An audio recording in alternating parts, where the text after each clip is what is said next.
প্রিয় ভাইয়েরা আমার, মহান আল্লাহ রাব্বুল আলামিন আমাদেরকে পৃথিবীতে পাঠিয়েছেন তার ইবাদত করার জন্য।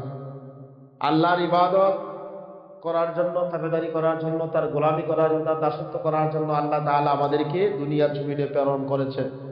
তাহলে আপনার আমার সেই ভালোবাসা আল্লাহ রাব্বুল আলামিন পৃথিবীতে এমন কতগুলো মানুষ যাদের মর্যাদা মর্তবা আল্লাহ বাড়িয়ে দিয়েছেন, ওই সমস্ত মানুষদেরকে মহব্বত করা, ভালোবাসা ভালোবাসা একমাত্র আল্লাহর উদ্দেশ্যে হবে, আল্লাহকে উদ্দেশ্যে কাউকে ঘৃণা করা। আজকের এই আলোচনাটাই হবে একে অপরের পরস্পরের মহব্বত, ভালোবাসা, হুব্বুল্লাহ, আবগাদুল্লাহ, আল্লাহর উদ্দেশ্যে কাউকে মহব্বত করা, আল্লাহর উদ্দেশ্যে কাউকে ঘৃণা করা, এই সম্পর্কে আলোচনা হবে। এবং রাসূলুল্লাহর মহব্বত একান্তই ভাবে পৃথিবীর সমস্ত মানুষ থেকে, স্বভাব থেকে, নিজের জান মাল থেকে, সবকিছু থেকে বেশি মহব্বত করতে হবে আল্লাহ এবং আল্লাহ রাসূলকে। সুবহানাল্লাহ বলেন। প্রিয় ভাইয়েরা আমার, সেই জন্যই আল্লাহ রাব্বুল আলামিন সূরা মুমিনুনের এক দেখি আল্লাহ তাআলা ৪ নম্বর আয়াত আল্লাহ তাআলা এখানে কয়েকটা হকের কথা বলেছেন, কয়েকটা কথা বলেছেন, কয়েকটা বিষয় আলোচনা করেছেন। এখানে আল্লাহ বলেন, কাদ আফলাহাল মুমিনুন আল্লাযীনা হুম ফি সলাতিহিম খাশিউন ওয়াল্লাযীনা হুম আনিল লাহবিল মুরিদুন ওয়াল্লাযীনা হুম লিয-যাকাতি ফাইলুন। আল্লাহু আকবার। ভাইরা আমার, আল্লাহ তাআলা বলতেছেন, কাদ অবশ্যই আফলাহাল মুমিনুন, সফল কাম ওই মুমিনরা যারা নাকি আল্লাযীনা হুম ফি সলাতিহিম খাশিউন, যারা নামাজ পড়ার সময় ভীতি হয়ে, ভয় ভীতির সহিত বিনয়ভাবে, নম্রভাবে আল্লাহর সামনে দাঁড়ায়া যায়, ওই মানুষগুলাই হচ্ছে সফল কাম। ওই মুমিনগুলাই হচ্ছে সফল কাম, যারা নামাজে দাঁড়ানোর সময় দুনিয়ার কোনো চিন্তা নাই, ব্যবসার কোনো চিন্তা করে না, চাকরির চিন্তা করে না, কৃষি কামারের চিন্তা করে না, যে সেই দাঁড়িয়ে যায়, সে আমি আল্লাহর সম্মুখে দাঁড়িয়ে গেলাম, দুনিয়ার কোনো ঝামেলা আসে তার নামাজের মধ্যে স্মরণ করে না, কোনো কিছু চিন্তা বিক্রি করে না। এই জন্য আল্লাহ বলছেন, কাদ আফলাহাল মুমিনুন, সফল কাম অবশ্যই সফল কাম ওই মুমিনগুলো আল্লাযীনা হুম ফি সলাতিহিম খাশিউন, যারা নাকি নামাজের বিনয়ী হয়ে যায়, নম্র হয়ে যায়, ভয় ভীতির সহিত নামাজে দাঁড়ায় যায়। পায়ের আমার, এই জন্য আল্লাহ তাআলা সূরা আনামের আল্লাহ বলেন, কুল ইন্নাস সলাতি ওয়া নুসুকি ওয়া মাহইয়ায়া ওয়া মামাতি লিল্লাহি রাব্বিল আলামিন। হে রাসূল, আপনি বলুন, আমার নামাজ, আমার কুরবানি, আমার হায়াত, আমার মওত, যা কিছু আছে জগতের প্রতিপালক একমাত্র আল্লাহ তাআলার জন্য। সুবহানাল্লাহ। আমি যখন নামাজে দাঁড়িয়ে যাব, আল্লাহ বলেন, ইন্নী ওয়াজ্জাহতু ওয়াজহিয়া লিল্লাযী ফাতারাস সামাওয়াতি ওয়াল আরদা হানিফান ওয়া মা আনা মিনাল মুশরিকিন। আল্লাহ বলতেছেন, ইন্নী ওয়াজ্জাহতু ওয়াজহিয়া লিল্লাযী, আমি আমার মুখমণ্ডল, আমি আমার চেহারা আল্লাহর দিকে মুতাওয়াজ্জহ করে দিলাম, আল্লাহর দিকে আমি দাঁড়ায়া গেলাম। এই আয়াতের ভাষায় বোঝা যায়, আমি আমার চেহারাকে মুতাওয়াজ্জহ করে দিলাম একমাত্র আল্লাহর দিকে। ইন্নী ওয়াজ্জাহতু ওয়াজহিয়া লিল্লাযী ফাতারাস সামাওয়াতি ওয়াল আরদ, যিনি হলেন আসমান এবং জমিনের মালিক। সুবহানাল্লাহ। যে আল্লাহ হলেন আসমান এবং জমিনের মালিক, ওই আল্লাহর সম্মুখে আমি দাঁড়ায় গেলাম, মুতাওয়াজ্জিহ করে দিলাম, আমার দেহটাকে কিবলার দিকে ঘুরাইয়া দিলাম, আমার দেহটাকে আল্লাহর দিকে মুতাওয়াজ্জিহ করে দিলাম। এই যখনই আপনি কথাটা বললেন, দাঁড়ায় গেলেন, আর পৃথিবীর যত কাজ কাম আছে সব কিছু আপনার জন্য তখন নিষেধ হয়ে গেল। সব কি নিষেধ হয়ে গেল।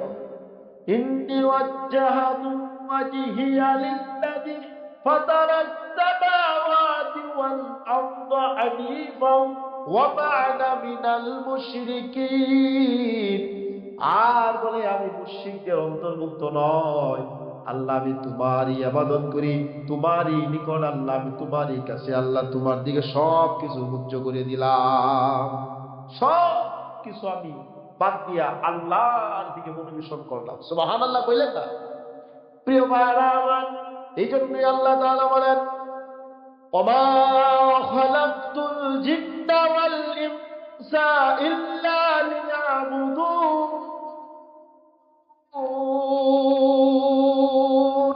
বলেন আল্লাহু আকবার আল্লাহ বলেন ওমা খালাকতুল জিন্না ওয়াল ইনসা ইল্লা লিয়াবুদুন জিন আর ইনসান মানুষ আর জিন জাতি মানব জাতিকে আল্লাহ বলেন আমি সৃষ্টি করছি একমাত্র আমার ইবাদত করার জন্য অন্য কারো দাসত্ব করার জন্য নয় অন্য কারো ভাইরা আমার দাবিদারি করার জন্য নয় আল্লাহ বলছেন একমাত্র আমার ইবাদত করবা আমারই আনুগত্য করবা আমি জিন আর ইনসানকে সৃষ্টি করেছি আমার ইবাদত করবে আর কারো ইবাদত করবে না কারো ইবাদত করবে না কারো কাছে মাথা নত করবে না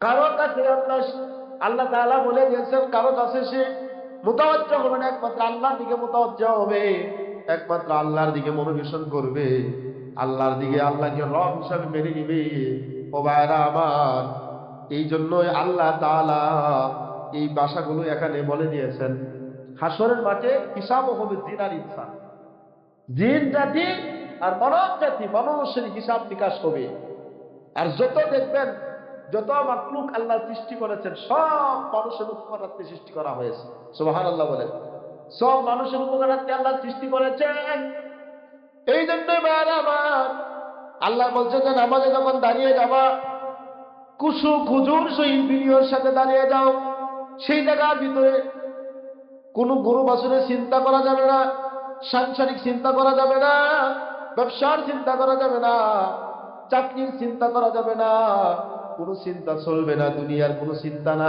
একমাত্র আল্লাহ তাআলার মুতাওয়াজ্জিহ আল্লাহ তাআলার চিন্তা করবে দাঁড়ায়া হাদিস শরীফ আছে তুমি এমন ভাবে নামাজ পড়ে যেন তুমি আল্লাহরে দেখতেছো যদি আল্লাহকে দেখতে না পাও এত উচ্চ মর্যাদা তুমি যদি না পাও কামাল করতে না পারো ধারণা করবা আল্লাহ তোমাকে দেখতেছে আল্লাহ আপনি আমাকে দেখে না শুধু আবার এই জায়গায় নয় সমুদ্রের তল দেশে কি হচ্ছে গর্তের পিপিলিখা গর্তের ভিতরে কি হচ্ছে সেটারও আমার আল্লাহ খবর রাখেন কি রাখেন কিনা আপনার অন্তরে কি কল্পনা জল্পনা চলতেছে এটাও আমার আল্লাহ খবর রাখেন আপনি কি চিন্তা করতেছেন আপনি কি পরিকল্পনা করতেছেন প্রত্যেকটা কাজে আমার আল্লাহ তাআলার ভিতরে আল্লাহ তাআলার পর্যবেক্ষণ করতেছেন আমরা যেমন দুনিয়াতে সিসি ক্যামেরা ফিট করে দিয়ে পর্যবেক্ষণ করি আল্লাহ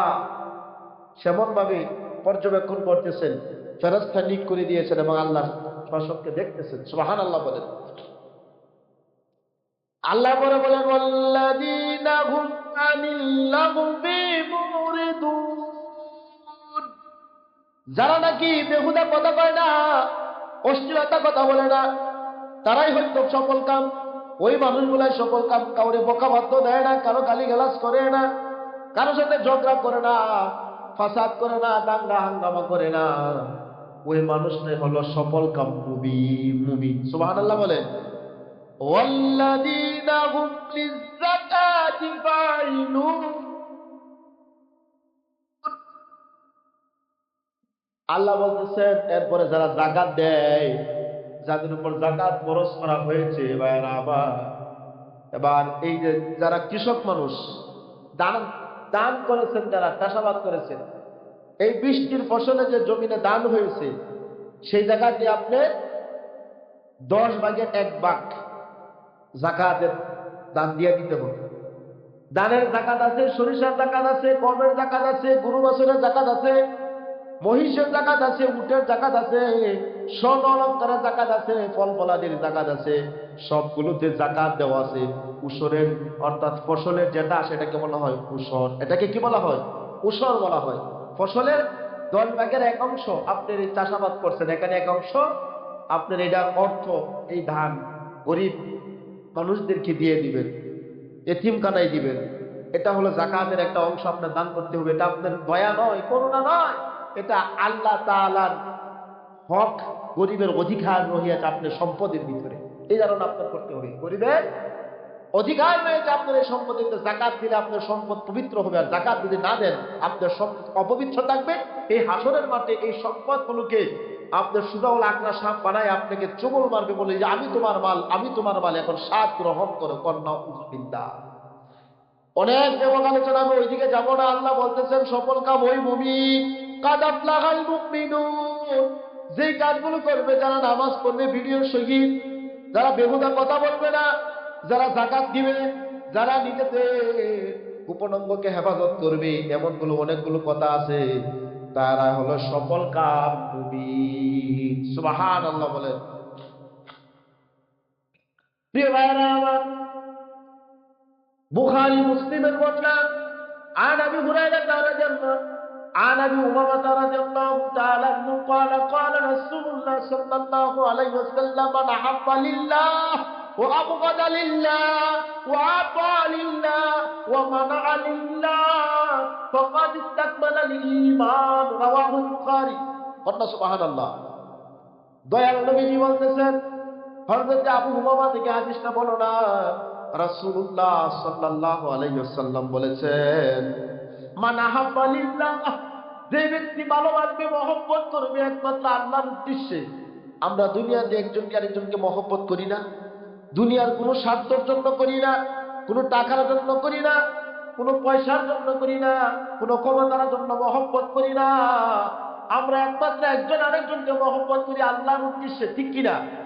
আল্লাহর উদ্দেশ্যে বলতেছেন, আল্লাহ রাসূল বলছেন, মান আহাব্বা লিল্লাহ, আমি মহব্বত করি একমাত্র আল্লাহর উদ্দেশ্যে। একদল মানুষ দেখবেন অনেক হুজুরদেরকে মহব্বত করে ভালোবাসে, কোনো কারণ নাই, কোনো টাকা নাই, কোনো পয়সা নাই, আল্লাহর উদ্দেশ্যে তারা হুজুরদেরকে মহব্বত করে, কি বলেন, করে কি করে না? রাসূলুল্লাহর হাদিসে আছে, মান আহাব্বা লিল্লাহ, যে ব্যক্তি ভালোবাসবে দুনিয়াতে, একে অপরকে ভালোবাসবে, একে অপরকে মহব্বত করবে, ইমানদার মুমিন ভালোবাসবে কোনো স্বার্থের জন্য না, যার সাথে যার ভালোবাসা, তার সাথে তার হবে হাসর। কন্যা সুবহানাল্লাহ। ওয়া আবগাদু লিল্লাহ, এবং আল্লাহর উদ্দেশ্যে কাউকে সে কি করবে, ঘৃণা করবে। আল্লাহকে সন্তুষ্টি করার জন্য কাউকে ঘৃণা করবে। সে যদি আপনার অপরাধী হয়, সে যদি আপনার শরীয়ত বিরোধী কোনো যদি কাজ করে, তাহলে সে আল্লাহর উদ্দেশ্যে ওই মানুষটারে সে ঘৃণা করবে।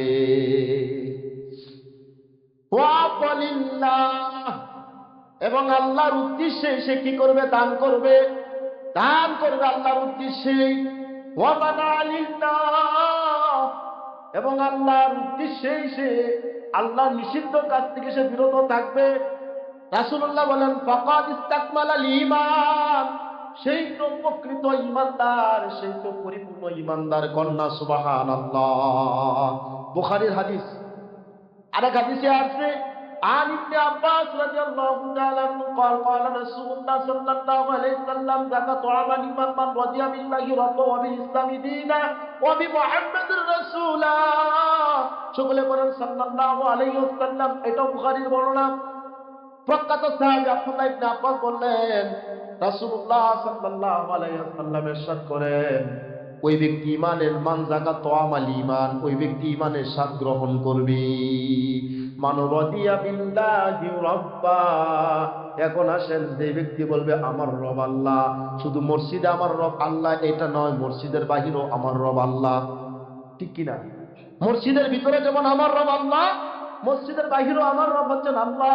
আল্লাহ ছাড়া কোনো আমার ইলাহ নাই, আল্লাহ ছাড়া আমার কোনো হুকুমদাতা নাই। রিজিকের মালিক আল্লাহ, হায়াতের মালিক আল্লাহ, মৌতের মালিক আল্লাহ, এবং কি আইনদাতার মালিকও আল্লাহ। যা কিছু হবে আল্লাহর হুকুমে, আল্লাহর আইন মানবে, সব জায়গায় আল্লাহর হুকুম মানবে। সব জায়গায় কি আল্লাহর হুকুম মানবে। শুধু মসজিদের নামবে মানবে, মসজিদ থেকে বাইর হয়ে পরে কাজ কাম করবে সম্পূর্ণভাবে ইহুদি নাসারাদের মতো, খ্রিস্টানদের মতো, তাহলে তার রব মানা হলো না। রব সব জায়গায় সব রব মানবে। ব্যবসার ক্ষেত্রে রবকে ফলো করবে, চাকরির ক্ষেত্রে রবকে ফলো করবে, কৃষিকাজ করার ক্ষেত্রে রবকে ফলো করবে, এবং কি যত কাজ আছে আপনার পক্ষে সব জায়গায় আল্লাহকে আল্লাহ হিসাবে মানবে, আইনদাতা মানবে, বিধানদাতা মানবে, হুকুমদাতা মানবে, তাহলে ওই ব্যক্তি ইমানের স্বাদ গ্রহণ করবে। কন্যা সুবহানাল্লাহ।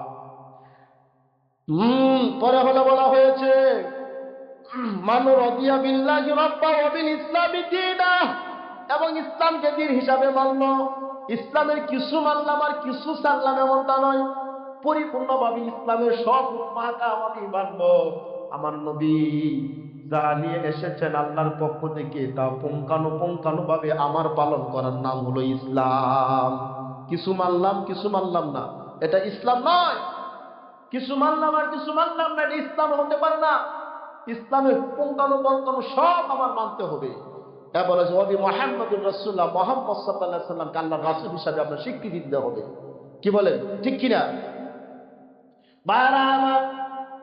রাসূল সাল্লাল্লাহু আলাইহি সাল্লামের কাছে এক সাহাবী এসে বলল, ইয়া রাসূলুল্লাহ, এমন ব্যক্তি মুখ সম্প্রদায়কে মহব্বত করে ভালোবাসে, কিন্তু কোনোদিন তাকে দেখেও নাই, ওই গোষ্ঠীর কাছে যায়ও নাই, আল্লাহর উদ্দেশ্যে মহব্বত করে, ওই গোত্রকে ভালোবাসে, তার সাথে কোনো লেনদেন নাই, কোনো টাকা পয়সার লেনদেন নাই, দুনিয়ার কোনো ঝামেলা নাই, একমাত্র আল্লাহর সন্তুষ্টির জন্য ভালোবাসে। রাসূলুল্লাহ বলছেন, যার সাথে তার ভালোবাসা, তার সাথে তার হাসর হবে। সুবহানাল্লাহ। এখন বলেন, ভালোবাসা কি সুরের সাথে মহব্বত ভালো থাকবে? টাকাদের সাথে আপনার ভালোবাসা থাকবে? আপনি সুদখোরের সাথে ভালোবাসা থাকবে? আপনি জিনাখোরের সাথে ভালোবাসা থাকবে? আপনি বেনামাজির সাথে ভালোবাসা থাকবে? সব পরিকার করতে হবে। আপনি একজন নামাজি আল্লাহওয়ালা লোকের সাথে ভালোবাসা উঠা বসা করেন, ওই আল্লাহওয়ালা মানুষ জান্নাতে যাবে, আপনিও আল্লাহ তাআলা জান্নাতের ফয়সালা করে দিবেন। সুবহানাল্লাহ। আমরা তো ভালোবাসি দুনিয়ার যত চিটার বাটপার, ওদের সাথে আমাদের উঠা বসা আছে না নাই সমাজে? যে ওদের সাথে উঠা বসা, ওদের সাথে যারা কেডার, ওদের সাথে আমাদের চলাফেরা, ওই মানুষটির সাথে উঠা বসা চলাফেরার কারণে ওই দিন জাহান নামে যায়, আপনাকে জাহান নামে না নিয়ে আসে ক্লান্ত হবে না, জাহান নামে নিয়ে যাবে। কোন নাউজুবিল্লাহ। ভাইরা আমার, عن انس رضي الله تعالى عنه قال قال رسول الله صلى الله عليه وسلم لا يؤمن احدكم حتى اكون احب اليه من والده وولده والناس اجمعين। হযরত আনাস থেকে বর্ণনা, রাসূল সাল্লাল্লাহু আলাইহি ওয়াসাল্লাম বলেছেন, লা ইউমিনু আহাদুকুম, তোমরা কেউ পরিপূর্ণ ঈমানদার হতে পারবা না যতক্ষণ পর্যন্ত না রাসূলকে মহব্বত করবা, ভালোবাসবা। নিজের সম্পদ, নিজের পিতামাতা, নিজের জানের থেকে যখন বেশি ভালোবাসা রাসূলের না হবে, তামাম পৃথিবীতে যত মানুষ আছে সব মানুষ থেকে যতক্ষণ পর্যন্ত না আমি নবীর ভালোবাসা আপনার কাছে, আমার কাছে না আসবে, ততক্ষণ পর্যন্ত পরিপূর্ণ ঈমানদার হতে পারবেন না। আরেক হাদিসে আসছে, লা ইউমিনু আহাদুকুম লি আখিহি ওয়া লি নাফসিহি, যখন নিজের জন্য ভালোবাসবা, অপর ভাইয়ের জন্য সেটা তুমি ভালোবাসো, মহব্বত করো। খালি ভালোবাসা নিজের জন্য যেটা তুমি পছন্দ করো, অপর ভাইয়ের জন্য সেটা তুমি পছন্দ করো। সুবহানাল্লাহ বলেন। বুখারীর মুসলিমের বর্ণনা, হযরত আবু হুরায়রা রাদিয়াল্লাহু তাআলা বর্ণনা করলেন, যাকাত আদায়কালীন সময় আল্লাহর নবী আমাকে একটা ধনভাণ্ডারের গুডাউনের একটা গুদামের আমাকে পাহারাদার বানাইলেন। আবু হুরায়রা বলতেছেন, আমাকে পাহারাদার দেওয়া হলো। গভীর রজনীতে একটি মানুষ, সে কিছু খাদ্য তার পুটলার মধ্যে ভরে নিয়ে দেওয়া হচ্ছে। আমি তাকে ধরলাম, আমি তাকে বন্দি করলাম, করার পরে এসে আমি বললাম, আল্লাহর কসম, আমি তোমারে কালকে সকালে রাসূলের দরবারে নিয়ে যাব। আবু হুরায়রা বলতেছে, আল্লাহর কসম, আমি আগামীকালকে তোমাকে রাসূলের দরবারে নিয়ে যাব। ওই ব্যক্তি বলতেছে, ভাই, আমি খুব অসহায় মানুষ, আমার পরিবার দরিদ্র, আমার অনেক সন্তান আদি আছে, আমাকে ছেড়ে দাও, আমার উপায়ের কোনো ইনকামের কোনো উপার্জন নাই, আমাকে তুমি ছেড়ে দাও। এই কথা বললেন, আমাকে কিছু ছেড়ে দাও। অনেক বিনয় করলো, অনেক আকুতি বিনতি করলো। আবু হুরায়রার মায়া হয়ে গেল, তাকে ছেড়ে দিল। পরের দিন সকালবেলা রাসূলুল্লাহ জিজ্ঞেস করলেন, হে আবু হুরায়রা, তোমার আসামি কোথায়? রাসূল বললেন, তোমার আসামি কোথায়? দেখেন, আবু হুরায়রা রাত্রে ধরছে, একজন আসামি ধরছে, সকালে রাসূলুল্লাহ বলতেছেন, তোমার আসামি কোথায়? আল্লাহ জানায়া দিয়েছেন নবীকে। সুবহানাল্লাহ কইলেন না? তোমার আসামি কোথায়? বললে ইয়া রাসূলুল্লাহ, তাকে আমি ছেড়ে দিয়েছি। সে অনেক কাকুতি মিনতি করেছে, অনেক বিনয়ী হয়েছে, অনেক আর্জি আমাকে পেশ করলো। সে বলছে আমি অসহায়, আমি গরিব মানুষ, আমার পরিবারে একমাত্র অবলম্বন আমার মায়া হইলো, আমি তারে ছেড়ে দিলাম। রাসূল বলছেন সে মিথ্যা কথা বলছে, সে দেখবে যে আবারও আসবে। ঠিক পরের দিন রাত্রে আবু হুরায়রা আবার ওই পাহারা দিচ্ছে। ওই ব্যক্তি আবার আগমন করেছে, আবার দুই হাতে কিছু আপনার খাদ্য ভান্ডার থেকে খাদ্য নিয়ে ব্যাগে ভরতেছে। এমন সব আবু হুরায়রা তারা আবার গিয়ে ধরছে, বন্দি করছে। আজকে তোমার আর ছাড়বো না, যত বিনয় করো তোমাকে আর ছাড়বো না। আল্লাহর কসম করে বলে আগামীকালকে সকালে রাসূলের দরবারে তোমরা নিয়ে হাজির করো। আবু হুরায়রা এই কথা বলতেছে। সে বলতেছে ভাই, আমার পরিবারের একমাত্র উপার্জনের ক্ষেত্র আমি একাই। আমি যদি এইগুলা যদি না নিয়ে যাই, আমার কেউ উপার্জন করতে পারবে না, আমার পরিবার না খায়া মরবে। এই অবস্থা অনেক করার পরে আবু হুরায়রার মায়া হলো, পিছে সাইডে। আবার রাসূলুল্লাহ বলেন আবু হুরায়রা, তোমার আসামি কোথায়, তোমার বন্দী কোথায়? বলে ইয়া রাসূলুল্লাহ, সে আমার কাছে অনেক আকুতি মিনতি করেছে, আমার কাছে সে অনেক আর্জি পেশ করছে, আমার খুব মায়া লাগলো, আমি তাকে ছেড়ে দিলাম। রাসূল বলছে সে মিথ্যা কথা বলছে, সে আবারও আসবে। সে কি আবারও আসবে? ভাইরা আমার, ঠিক পরের দিন, তৃতীয় দিন, ঠিক এই গভীর রজনীতে সে আবার আয়েশা যখন খাদ্য ভান্ডারগুলো করতে লাগলো, করার পরে সে কি করলো, ওগুলো নিয়ে যাবে। আবু হুরায়রা তাকে আবার বন্দি করলেন।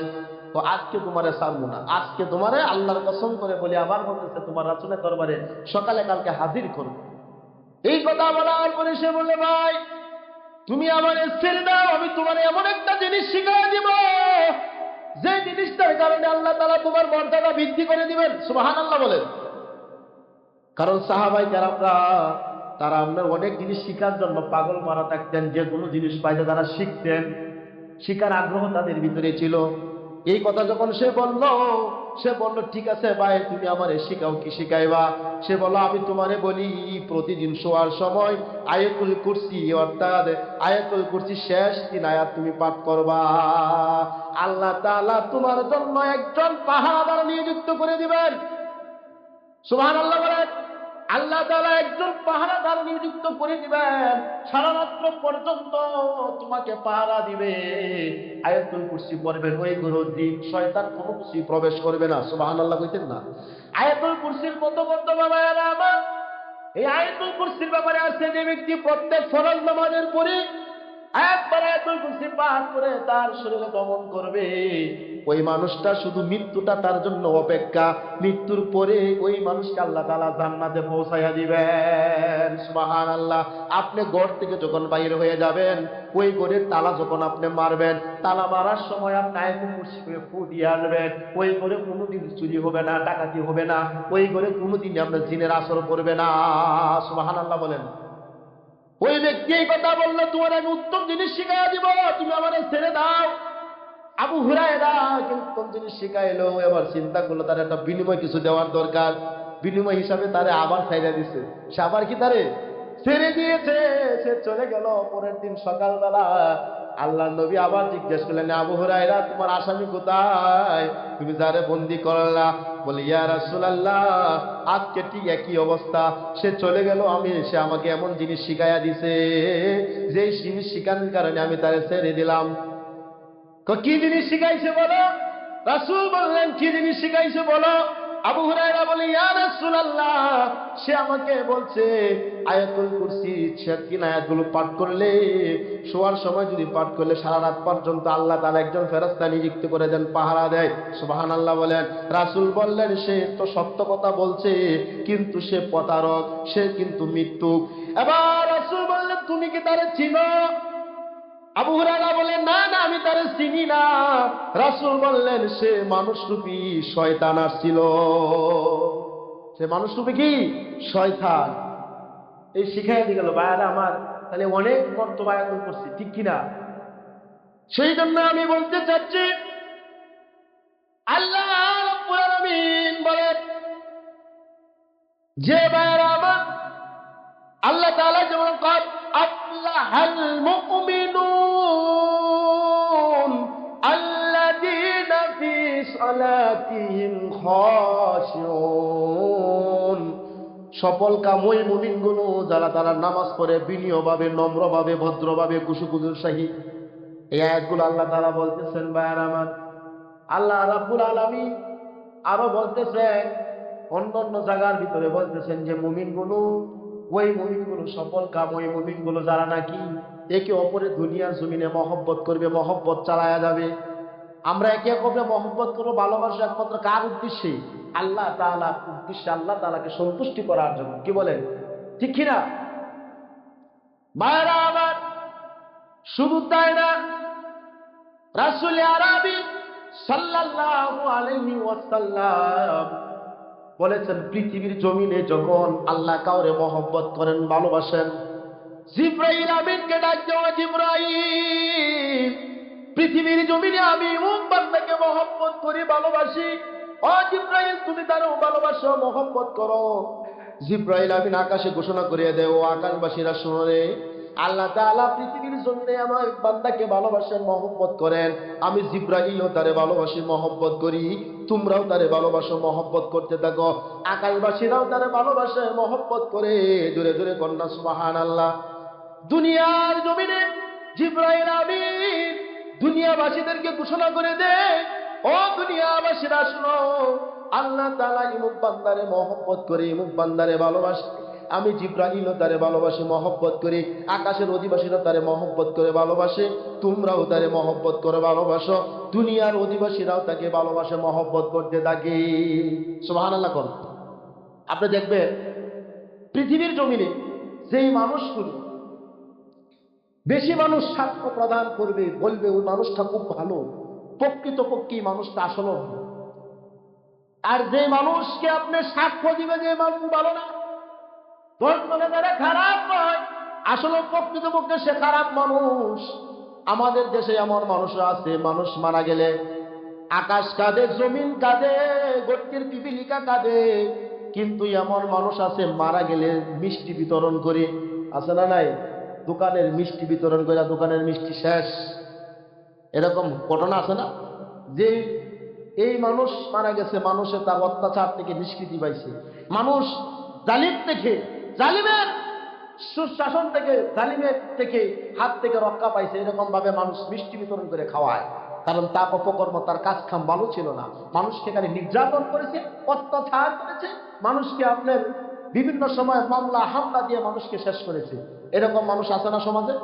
কিন্তু ভাইয়েরা আমার, দয়াল নবীজি হাদিস এটাই প্রমাণ, আল্লাহ যেন কোনো মানুষকে মহব্বত করে ভালোবাসে। জিব্রাইল ভালোবাসে, আকাশের অধিবাসীরা ভালোবাসে, এবং জমিনের অধিবাসীরা ভালোবাসে। এবার আল্লাহ ডাক দেয়, ও জিব্রাইল, পৃথিবীর জমিনে আমি এমন বান্দারে ঘৃণা করি, তুমি জিব্রাইলও তারে ঘৃণা করো। জিব্রাইল আমিন তারে ঘৃণা করে। জিব্রাইল আকাশে ঘোষণা করে দেয়, ও আকাশের অধিবাসীরা, আকাশের ফেরেশতারা তাকে তাদেরকে ঘোষণা করে জানিয়ে দেয়, জিব্রাইল আমিন, আল্লাহ তাআলা পৃথিবীর জমিনে এমন এক বান্দাকে ঘৃণা করে, আমি জিব্রাইলও তারে ঘৃণা করি, তোমরাও তারে ঘৃণা করতে থাকো। এইভাবে জিব্রাইলও ঘৃণা করতে থাকে। জমিনে আর জিব্রাইল ঘোষণা করে দেয়, ও জমিনবাসীরা, আল্লাহ তাআলা পৃথিবীতে এমন এক বান্দাকে ঘৃণা করে, আসমানের অধিবাসীরাও ঘৃণা করে, আমি জিব্রাইলও ঘৃণা করি, তোমরাও তারে ঘৃণা করো। জমিনের অধিবাসীরাও তাকে ঘৃণা করতে থাকে। কন্যা উযুবিল্লাহ। তাহলে ভালোবাসা হবে কার জন্য ভাই? একমাত্র আল্লাহর জন্য হবে, আল্লাহর সন্তুষ্টির জন্য ভালোবাসা, দুনিয়ার কোনো স্বার্থের জন্য নয়। যে মানুষ নামাজ পড়ে, যে মানুষ আপনার আল্লাহর হুকুম হাকাম সঠিকভাবে আদায় করে, ওই মানুষকে অপরকে মহব্বত করবেন, ভালোবাসবেন, তাকে খোঁজ খবর নেবেন, তাহলে আল্লাহ তাআলা আপনাকেও সেই কি করবেন? মহব্বত করবেন, ভালোবাসবেন, এবং আল্লাহ আপনাকে দুনিয়ার বিভিন্ন জামানা থেকে আসান করে দিবেন। সুবহানাল্লাহ বলেন। ভাই সময় তো একেবারেই শেষ, 1:30 বেজে গেছে। যাই হোক, মূল কথা হলো আল্লাহর সন্তুষ্টির জন্য কাউকে ভালোবাসা, আল্লাহর সন্তুষ্টির জন্য কাউকে ঘৃণা করা। আর কথা হলো সবচাইতে বেশি ভালোবাসতে হবে আমার নবী, আপনার নবী মুহাম্মদুর রাসূলুল্লাহ সাল্লাল্লাহু আলাইহি ওয়াসাল্লামকে। আমার জীবন থেকে, আমার মা বাবা থেকে, আমার ধন সম্পদ থেকে, আমার সন্তানাদি থেকে সব থেকে বেশি ভালোবাসতে হবে আমার নবীকে। এরকম ভালোবাসা যা অর্জন করতে পারবে তারা হলো প্রকৃত মুমিন এবং ঈমানদার। ওয়া আখিরি দাওয়ানা আলহামদুলিল্লাহ ওয়া আসসালামু আলাইকুম ওয়া রাহমাতুল্লাহ। যারা আমরা সুন্নাত